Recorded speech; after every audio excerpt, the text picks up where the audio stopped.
12 तारीख और एक और शनिवार और गाजा एक और मातम में डूब गया। यहाँ जिंदगी अब आंकड़ों में गिनी जाती है। 13 की मौत, 31 की हत्या, 100 से ज्यादा जख्मी, और ये सब तब जब लोग सिर्फ राहत पाने जा रहे थे। गाजा के रफा इलाके में जब सैकड़ों फिलिस्तीनी मदद के एक केंद्र की ओर बढ़ रहे थे, तभी उन पर गोलियां बरसाई गई। प्रत्यक्षदर्शियों ने बताया कि यह हमला अचानक हुआ, बिना किसी चेतावनी के। हमने अपने फील्ड हॉस्पिटल में एक साल में पहली बार इतनी लाशें देखी। दावा यह है कि गोलीबारी एक राहत केंद्र के पास हुई, जो एक अमेरिकी एनजीओ चला रही थी।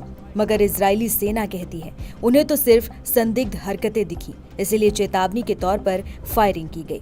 लेकिन सवाल उठता है, अगर ये बस एक चेतावनी थी तो फिर इतनी लाशें क्यों? इसी बीच हवाई हमलों का सिलसिला भी नहीं थमा।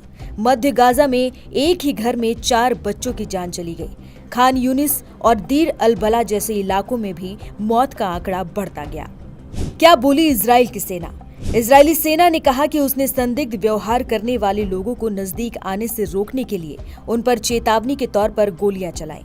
उसके मुताबिक इस घटना में किसी के हताहत होने की कोई जानकारी नहीं है।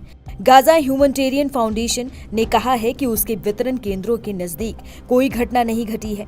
उसने कहा कि उसे किसी के हताहत होने की जानकारी ही नहीं है। अब्दुल्ला अल हद्दाद ने कहा है कि वो रफा के पश्चिम में शाकोश क्षेत्र के निकट जीएचएफ द्वारा संचालित सहायता वितरण स्थल से 200 मीटर यानी कि 655 फीट दूर थे, जब एक इजरायली टैंक ने फिलिस्तीनियों की भीड़ पर गोलीबारी शुरू कर दी। गाजा अब महज एक संघर्ष क्षेत्र नहीं है, एक मानवीय त्रासदी बन चुका है। यहाँ की 20 लाख से ज्यादा आबादी अब राहत पर जी रही है, और वो राहत भी अब खून में डूबी हुई है। इजराइल के भीतर भी अब आवाजें उठ रही हैं कि युद्ध से ज्यादा जरूरी है समझौता।